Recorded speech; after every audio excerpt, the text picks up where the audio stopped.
Go. Okay, well, good evening, everybody. This is Patrick from the Poison Pen Bookstore in Scottsdale, Arizona. And thanks for joining us this evening. Um, and we're delighted to have Scott Turow back with us. Um, and he's going to be talking about his brand new book, Presumed Guilty. And I'm told that we do have signed copies. They've arrived at the bookstore. And so if you'd like one, I'll go ahead and put a link, a buy link, in the comments field. And if you have questions for Scott, go ahead and put them in as well. And I'll be lurking in the background, and Barbara will bring me on screen towards the end of the hour. And I'd be happy to ask any of your questions. So Barbara, over to you. Thank you very much, Patrick. So this is actually a preview event. Presumed Guilty goes on sale on Tuesday. And Scott very kindly autographed loads of copies for us. And they'll be for sale on Tuesday. So it's really fascinating to see Rusty Savage back again in a different role. And I went back and read a review, a very favorable review of Presumed Innocent. And I'm going to read it, just a short bit of it, because I think it's an interesting way of leading into talking about Presumed Guilty. With the calculating genius of a good lawyer and writer, Turow, author of the nonfiction 1L, which I have to say, Scott, despite all your great fiction, may still be my favorite of all your books, draws reader into a grittily realistic portrait of big city political corruption that climaxes with a dramatic murder trial in which every dark twist of legal statute and human nature is convincingly revealed. The novel's present tense puts the reader firmly in the mind of narrator Rusty Savage, a married prosecuting attorney whose affair with a colleague comes back to haunt him. Now, there's some things to think about when we're going to talk about Presumed Innocent and Presumed Guilty. In Presumed Innocent, Rusty is a prosecutor. What's his role here in Presumed Guilty, Scott? Well, he's a defense lawyer now, and reluctantly becomes a defense lawyer. And as he says, for those who've tracked Rusty's career, he's been a prosecutor, a trial judge, an appellate court judge, and now a defense lawyer. He says that he's played every role in the courtroom by doing this, except for the clerk who stands up and calls, "Hear ye, hear ye." So he's got every speaking part. So is that one of the reasons that you decided to go one more round with Rusty, is that you had given him these other roles, but he had not been a defense attorney up until now? No, I decided I wrote a sequel to Presumed Innocent called Innocent. Right. It was published about 15 years ago. And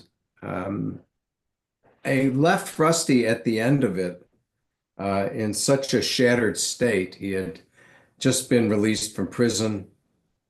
His life, as he had known it, was largely gone. And it didn't feel right to me to leave him there. Like there had to be more to the story. And I don't know if I didn't predetermine that he had to be happy, but certainly he had to make an effort at reviving his life in some way. And I was, curious as to what would become of that. So Rusty is now in his 70s. He was much older than when we met him. You and I are much older than when we first met. I'm 9 years older than you are, but nonetheless, I've read you in real time from 1L all the way through, which I think, I think that gives me I don't know exactly how to say this, sort of a track through how you've thought about all these books, since I have read them as you have developed them. And we've talked about several of them, either in the store or here. And so it occurs to me that you needed to be your own age in order to write about Rusty as a 70-year-old person. That would have been a really tough thing to do when you were young and hadn't actually lived that life yourself. Yeah, I mean, I have written about people who were of different ages, but obviously one of the appeals of staying in real time with these characters is that I am writing about my own stage of life.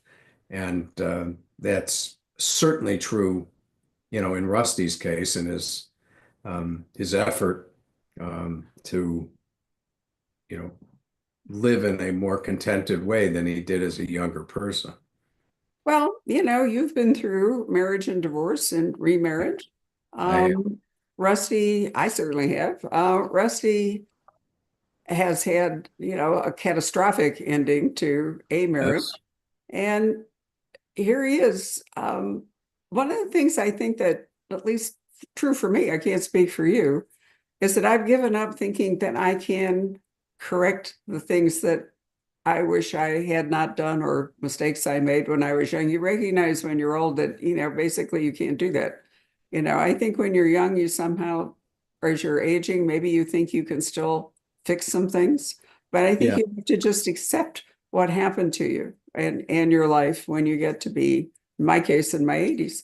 And Rusty's a bit like that, don't you think? That he's looking back. There's several times when he, looks back at Barbara and his first marriage and all, and I think he recognizes that it's history now. There's really nothing he can do about it. Yeah. Well, I mean, you can't live backwards. So you can regret the things that seem regrettable. But I don't think he's, I mean, he says at one point, he looks back at the man who had the affair with Carolyn Polimas, for example, um, and he thinks of him as a madman, not because it was a mad thing to have that affair, but he was so overwhelmed by it, that he has a hard time equating who he is now with who that person was. And that happens to all of us as we get older, and that's very much along the lines of what you're saying, Barbara, that you can't remake it. Sometimes you can't even understand it. But you do know it happened, and you have to make your peace with that fact.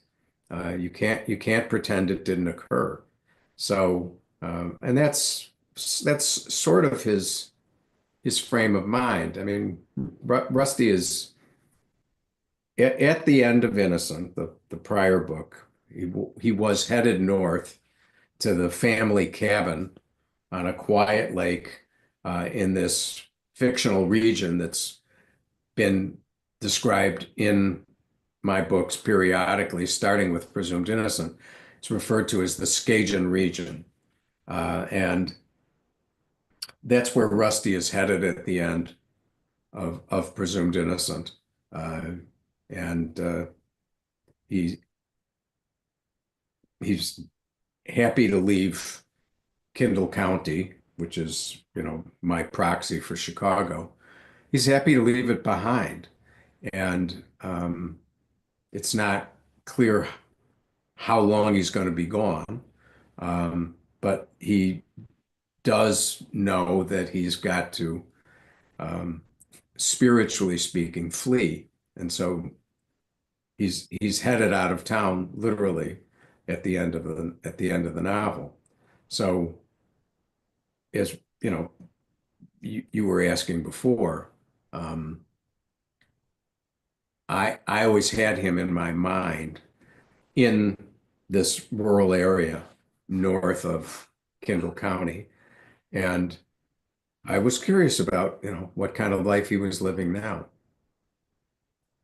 In this book, he's at peace with himself, I think, and he's not directly involved with the crime. The what he's going to defend. It comes to him through the adopted son of the woman that he is living with, but it's not he himself. It's not, he's not the accused. He's not.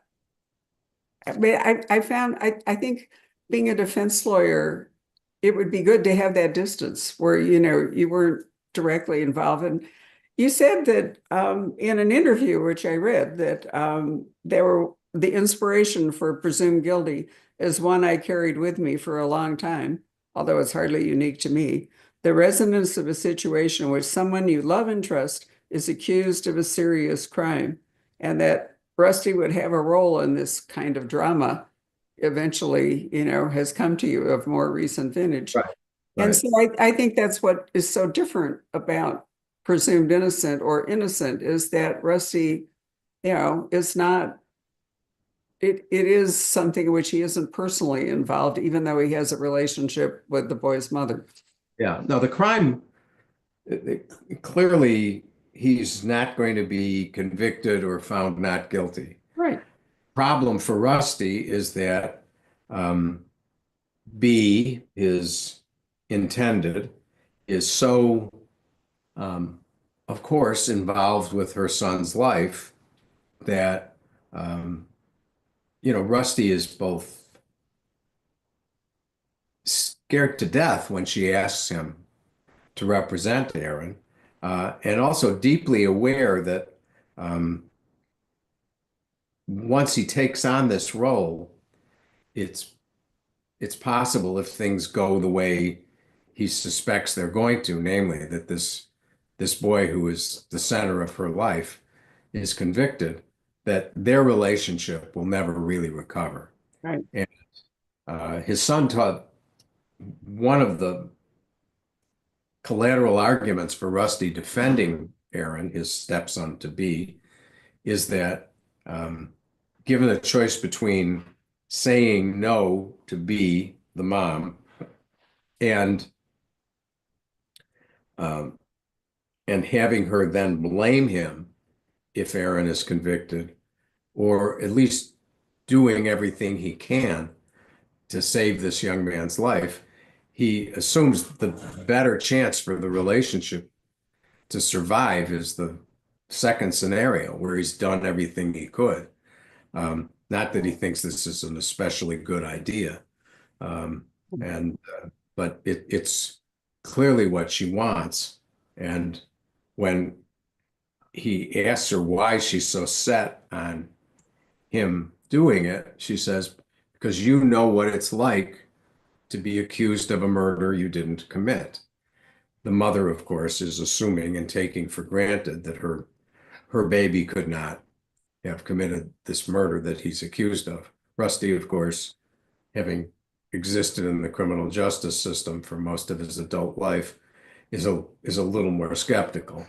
But So he's not in Kendall County. He is in this rural area, which is almost entirely white.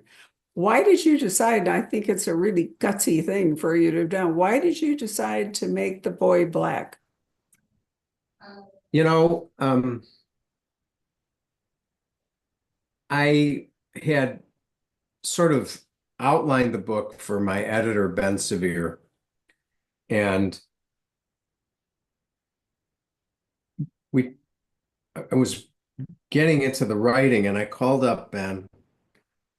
I'd say about 2 months after we'd sort of agreed on the shape of the book, and I said, "What if Aaron is black?" And I could hear, Ben just didn't answer. He was like, and he didn't have to tell me you're probably looking for trouble by doing that. And but Aaron is a very insular kind of isolated young man. His idea of a good time is to literally go out in the wilderness by himself and not have to deal with anybody else. And the question then is, how did he get that way? And if you're one of the few people of African descent in the area where you live and inevitably feel like an outsider for that reason, it seems to make more concrete his sense of being isolated from everybody else. So it felt right to me.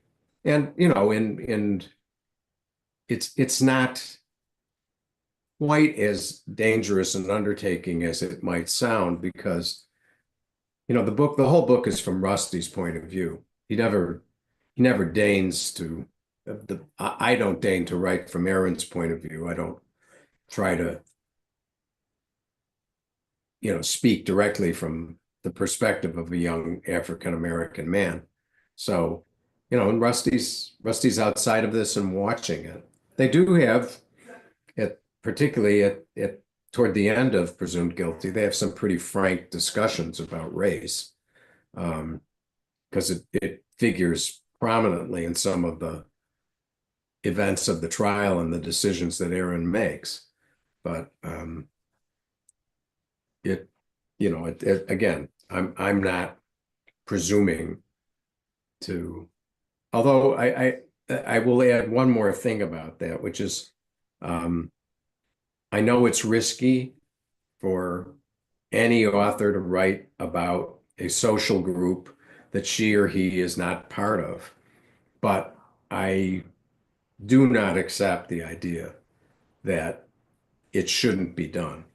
I don't think it's wrong for straight people to write from the point of view of gay characters. I don't think it's wrong for white people to write from the point of view of African American characters.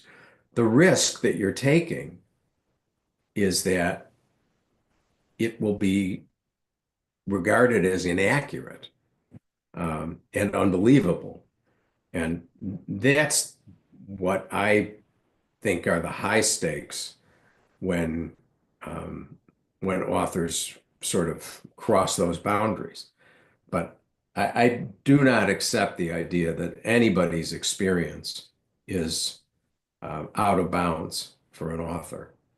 Well, I don't either. So here's what I actually had to say about your book in the review that I wrote. And I said, how much of himself, i.e., you, Scott, how much of Scott yourself has he put into Savage in a book that is both a legal thriller and a reflection on aging, a long, eventful life, and a future, so as well as a lens of a fictional county lying somewhere between Chicago, Wisconsin, and Minnesota? How has this become that in his lifetime? How did all this happen? Questions like, what would things look like if a white couple in such a place adopted a black baby who would grow up forever an outsider? How does the legal system tilt towards presuming such a man guilty of a shocking crime? How do later marriages and blended families work? There are many, many things in this book to unpack, but for me, the real strength of this book was the way you made me think about what it would be like to be basically the only Black child in an all-white community. And I don't think this book would work, Scott, if you hadn't made that choice. Well, I did it viscerally. And so, but it seemed right to me. And as I said, and it's emblematic of why Aaron is the outsider, the isolate that he is.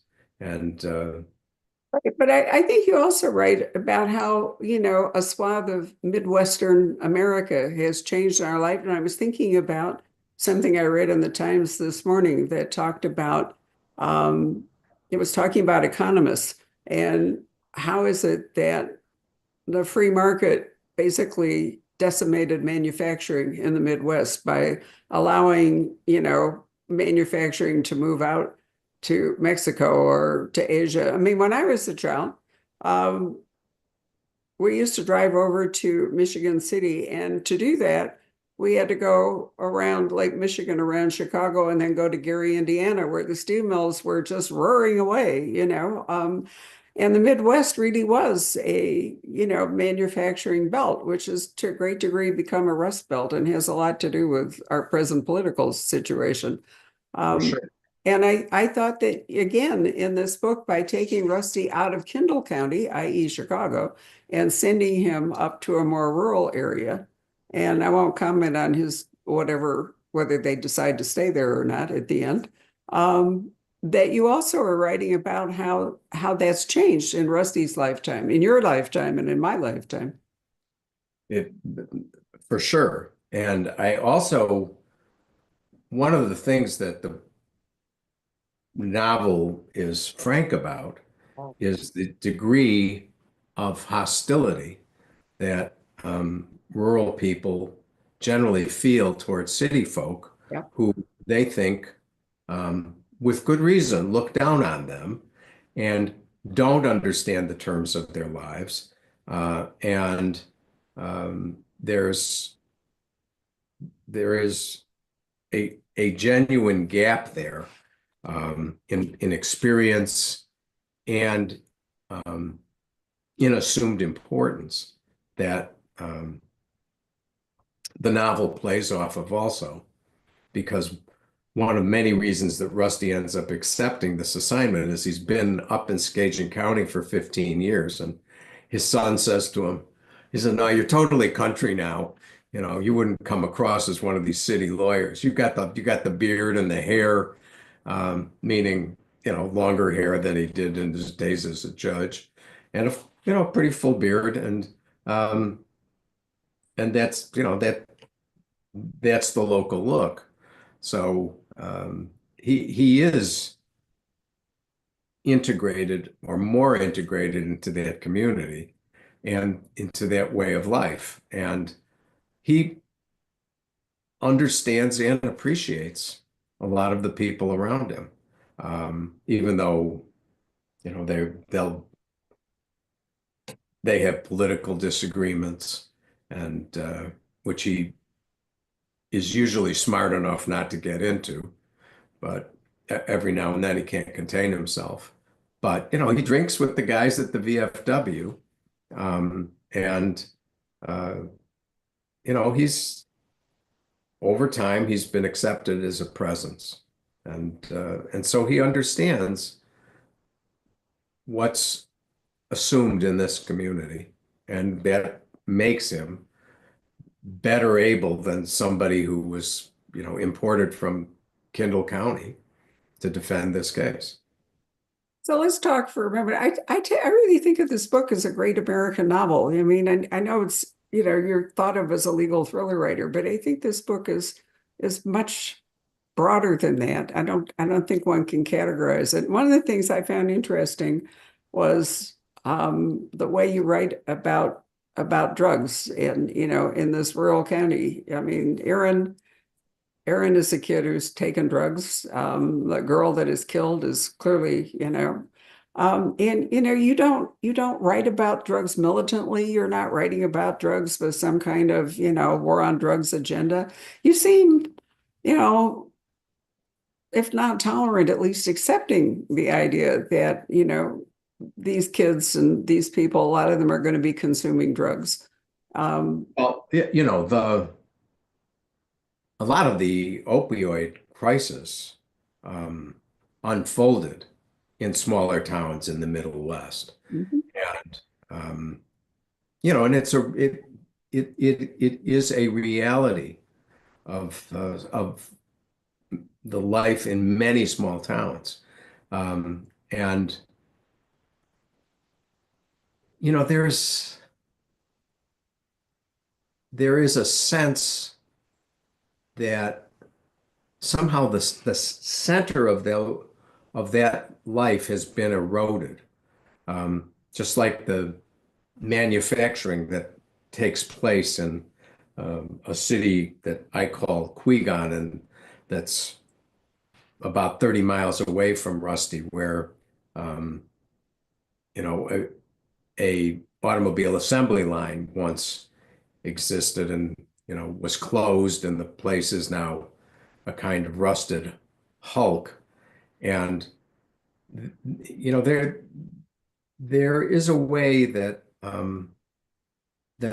rural America is unsettled and uncentered, at least as I have felt it, and drugs become emblematic of that, because you know, the kids, they're not great job prospects in these areas for kids who don't want to farm. Um, and so most of them end up drifting away um, over time.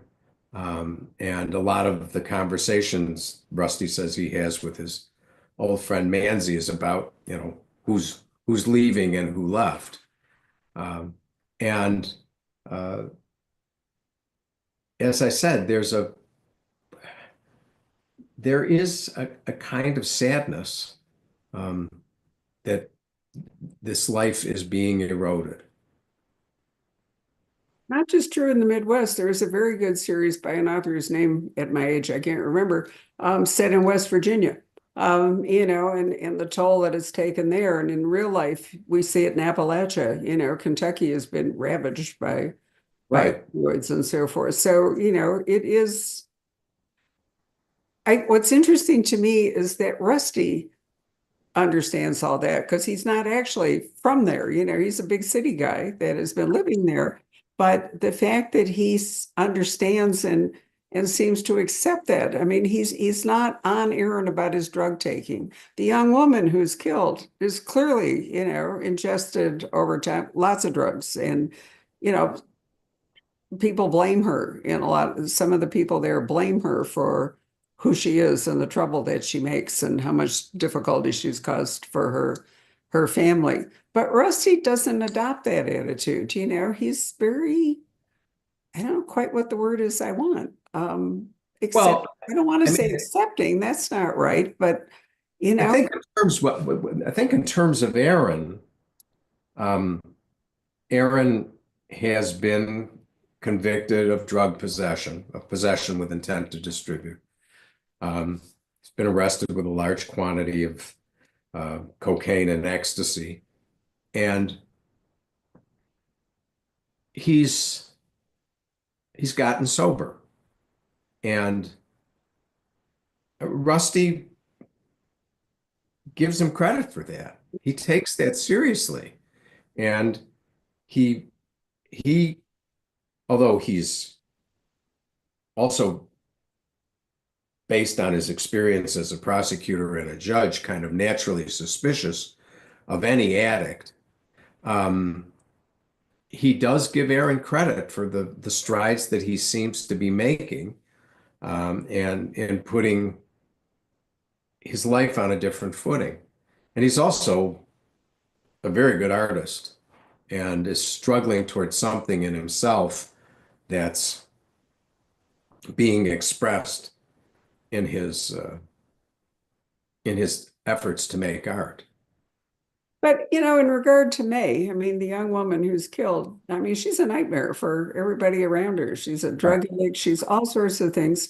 And yet, and it's often easy to blame the victim. I mean, that's a not uncommon kind of a thing. But Rusty doesn't seem to regard her as a throwaway. I mean, No, she because matters, to him. the one thing he knows about this young woman, well, he knows two things about her. Um, One is she's brilliant. He knows her grandfather. Her grandfather, in fact, is his best friend in the area. Um, and he knows that really, in terms of the grandfather's family, it's May who really inherited his great intellectual gifts. And but the other thing he knows from his own experience with his son, uh, who was also somebody who had drug problems and terrible problems with depression, is that, if you're lucky enough to get your kid through that period and those problems, very often they go on to have lives that are not only productive, and that's true of most addicts. Most of them survive and lead productive lives.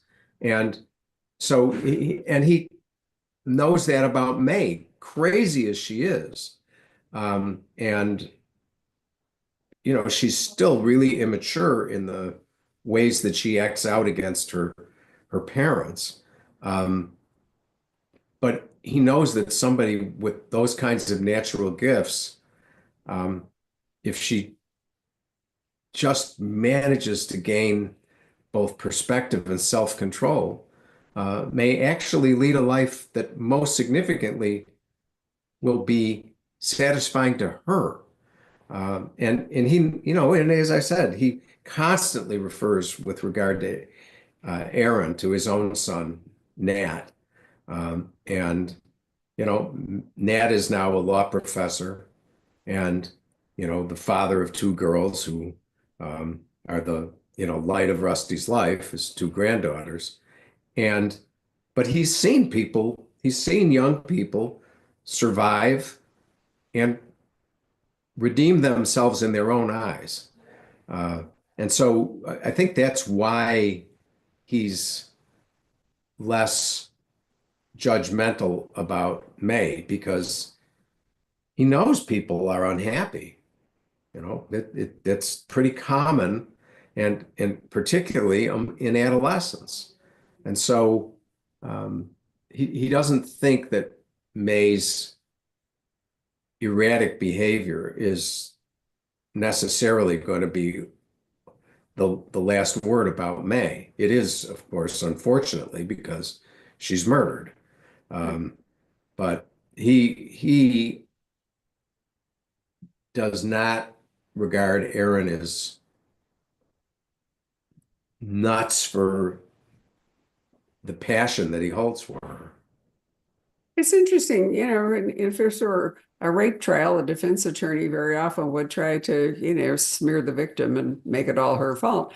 So Rusty has agreed to defend this young man, but he also really values the victim, whereas many other people in the community and even her own family, are basically probably relieved to be rid of her because it was such constant chaos and disaster around him. So Rusty is actually a double stake, a personal stake in this. One is B, if he, as you point out, if he either doesn't defend Aaron and he's convicted, or he does defend him and it goes sideways and he's blamed for it. But he also has a mentor, the person you just mentioned, May's family.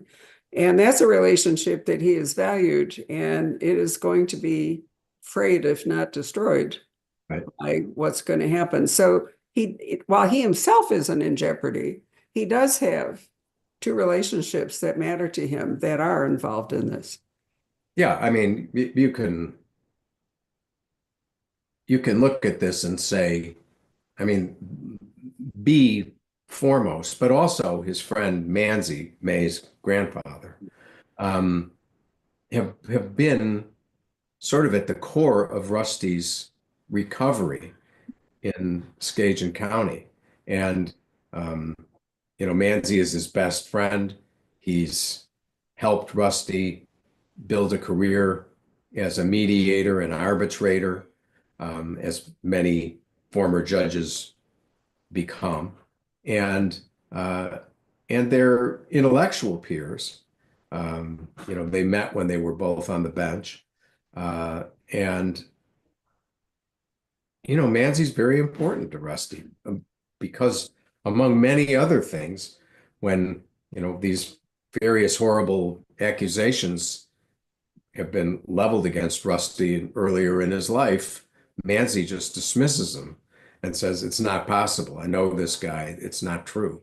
And so he's somebody Rusty both admires and is grateful for.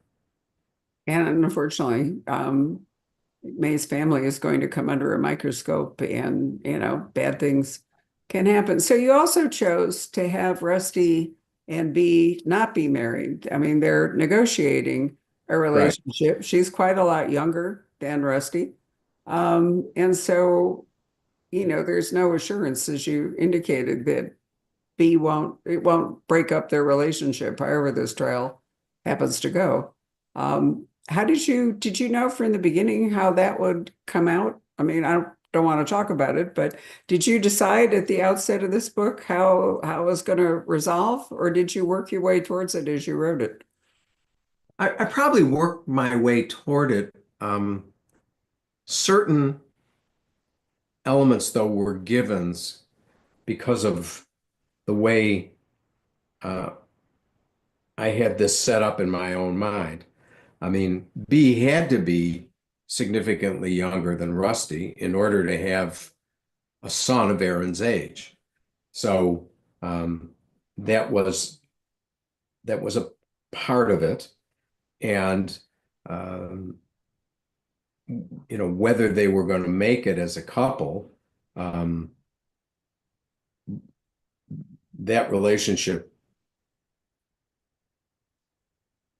by the middle of the trial is deeply in crisis.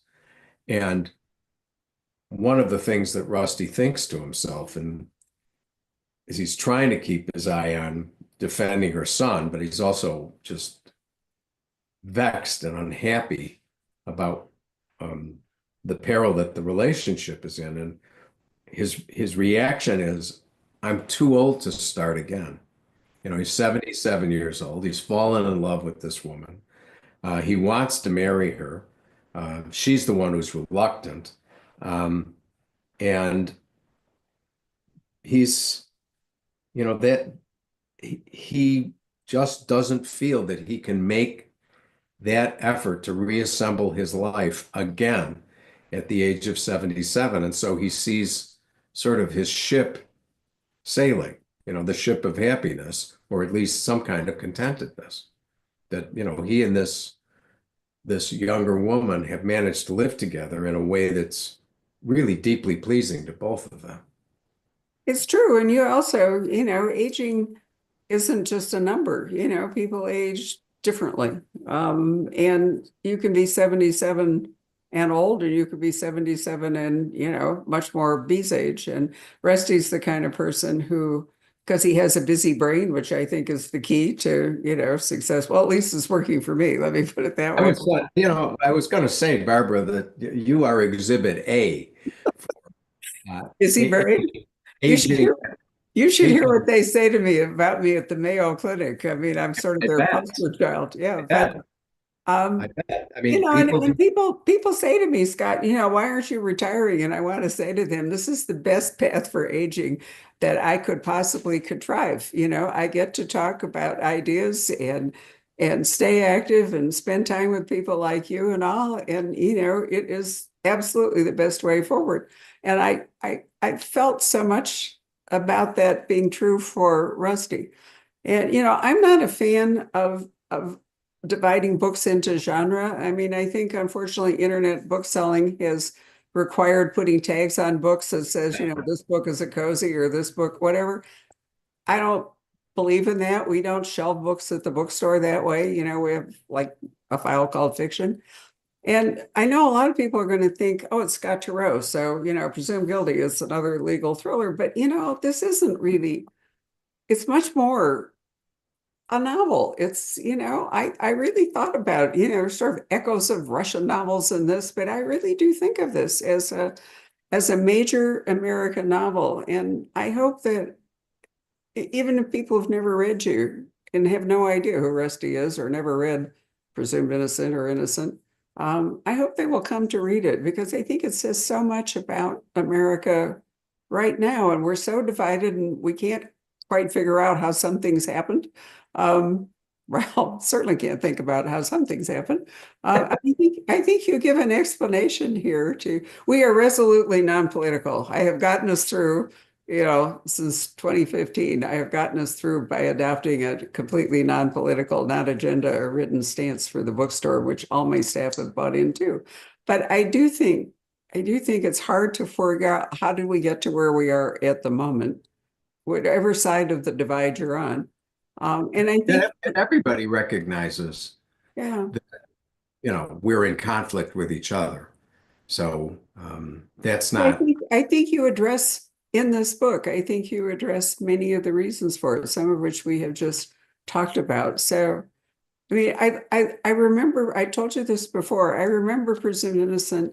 I can remember because it published in the 80s, and I opened the bookstore in 1989, and I can remember the first few years of the bookstore, people would pick up the paperback by then. and they would actually argue at the checkout counter about what happened, who was actually guilty and presumed innocent. And, I think I said to you last time we talked, it was like one of the cornerstones of the unreliable narrator, Yes. your book. And yet, I love the way that because I followed you all this in real, I love the way you have evolved as a writer, the directions that you've taken. And I do think that in many ways, it's just a magnificent book. I'm so glad that I got to read it and that we get to talk about it. Thank you, Barbara. And the career of many American authors is made by booksellers like Barbara Peters. And, the independent bookstores are really the backbone of American literary culture. So I thank you. And of course, it's music to my ears to hear the way you talk about this book. Certainly, it's always been my goal to be, um, you know, to be writing novels, not just thrillers. So Absolutely. thank Well, you're entirely welcome. I like to think that Patrick's about to join us. In fact, Patrick, do come and join us. We're influencers long before Book Talk and you. TikTok came along, and here we are still. So, Patrick, are there questions or anything from the audience, or do you have comments of your own you'd like to make? They're kind of a quiet bunch tonight. Um, there are questions about inevitable film questions. Have the rights been sold for presumed guilty? And The answer is yes. Um, David E. Kelly and Bad Robot, which is J.J. Abrams' company, are going to adapt Presumed Guilty for Warner Brothers. So these are some of the people who were sort of my team for the Apple series of Presumed Innocent. I do know, and David and I have had pretty limited discussions about what he wants to do, but this is not going to be a continuation of the Apple series and that version of the Presumed Innocent story. So, Jake Gyllenhaal is not moving to the woods. And I think David's giving serious thought because he likes the book for the kinds of reasons that you've been kind enough to talk about, Barbara. He regards it as a standalone, and I think there's a good chance he'll change the character's name so there's no conflation with, the prior cinematic versions of Presumed Innocent. But that's not my decision. That'll be his. Yep, they bought it. They get to drive it. That's it. I always tell authors who want to control what happens in Hollywood, you have, here's how you control things. Don't take the check.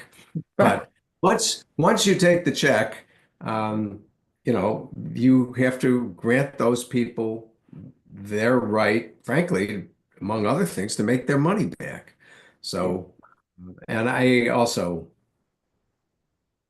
we've all watched a lot of television and a lot of movies, but that doesn't mean that we know how to make them. And there are a couple of areas where I really have come to recognize the expertise of the people who've given their lives to these callings. And filmmaking is one of them. I'm not a filmmaker, and I don't deign to tell them what to do. It's a different storytelling medium. And here's the other thing, when people get really irate and say the movie didn't do the book justice, here's the thing. The book is still the book.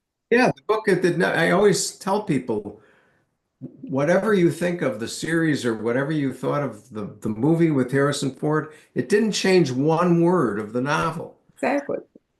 The book will always exist. I think the nature of literature is that because it is internal and because the reader has to contribute so much of the reader's own imagination and experience to the reading of a book, that it has an intimacy reading that film frankly can't quite equal. And um, it is, unless you're talking about a bad book, um, it's almost always the rule that the book is better than the movie. And it's not, that's not to diss the cinematic creations. It's to talk about the differences in the media. And that at the end of the day, is an audience experience for those who read, there is an intensity to the reading experience that it's hard for film to equal. Reading is a slipstick experience. It's Marshall McLuhan saying that, and he's absolutely right. Watching a movie is a group experience, and reading is you. It's you in the book, and so it's always going to be different, right? So, but anyway, I'm thrilled that that Warner and JJ and David want to do this, and they're very, very talented people, and obviously um, I'm happy to be in business with them again. There's a Casting will be question. interesting. I was just going to say there's a question that's come in about the audiobook version. And are you pleased with how that turned out? Here's a um, I I have not listened to the entire audiobook. So I did get a vote on who the voice actor would be.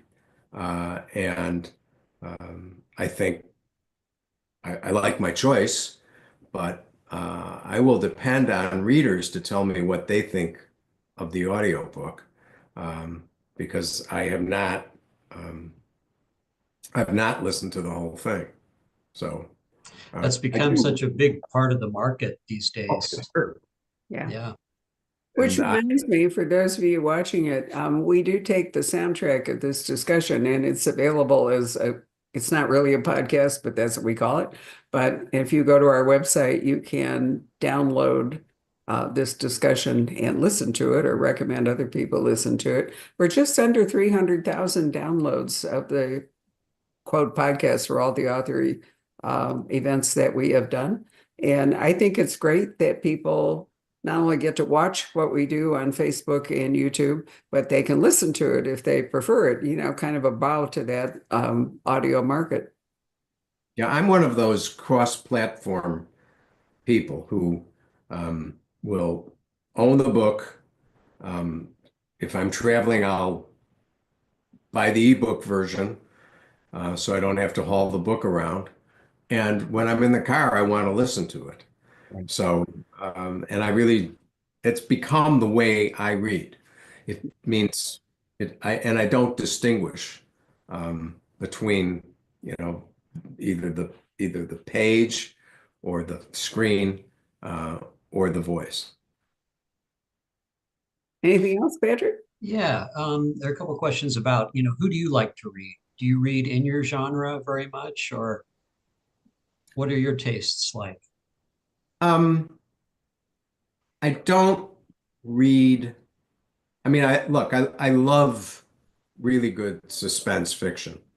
Um, but I don't necessarily go looking for it. Um, what did I read by Kate Atkinson recently?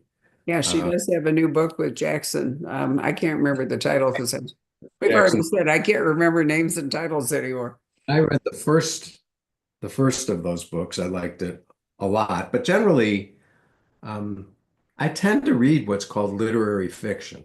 So if you ask what I've been reading recently, I'm just finishing Kieran Desai's The Inheritance of Loss. And I read uh, Rachel Cusk's Limits or The Limit. Um, I read I read Tom Lake uh, by Ann Patchett recently. It was one of those books that I could not take myself away from. So it was in the car and in my hands and on the screen. Um, So but that's sort of emblematic of. I'll tell you a book I loved, but it's in the serious literary fiction category. Is Miranda July's book called All Four, and it's people have some qualms about it. It's very explicit sexually, um, but I think it's a terrific novel. Well, we just spent some time talking about the fact that this isn't genre fiction. So, I wish that we could just talk about books as books and stories as stories and not try to label them. I mean, my attitude has always been that I will take my readers as they come to me. And um, there are people who want to read for plot and the surprise twist at the end.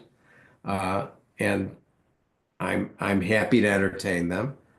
And there are people who um, come with more traditional literary tastes and literary goals. And they want to know more about, the terms of other lives. And um, I'm I've always been flattered to have those readers as well. But you know, you pays your money and you takes your choice. And Right. uh, We're and I happy to have them at the bookstore too, all readers of all think sorts. Yep, it works out really well. and I'm sure you have people who come in and literally go tearing through a book a day. And um, some of them are really good readers, and some of them are literally just reading for entertainment. But um, God Or bless currently for escape, but yeah, historical them. fiction Either is way. making, historical fiction is particularly popular at the moment in classics. And I think part of that is both escape and looking for answers, or some assurance that everybody survived whatever it happened to be. So I actually have two authors in my house watching this in my living room, Jane Ann Krentz and Dana Stabenow, and I'm about to take them out to dinner. So I'll get feedback from them on how we did, Scott. But anyway, thank you so much. It really is a great privilege to have a chance to preview this book. Again, I will tell you that our autographed copies or any copies anywhere are on sale on January 14th. And we'll hope to lure Scott actually to the store at some point. So you can ask questions and talk to him directly. But in the meantime, we've had Zoom. So thank you, Scott. Congratulations on Enjoy another dinner. wonderful book. And And thank you. Thank you you for bet. your support. I really am grateful. Oh, please don't be grateful. I'm the one who's grateful for a chance to read another fabulous book. Please. So, good night, everybody. Thanks for joining us. Many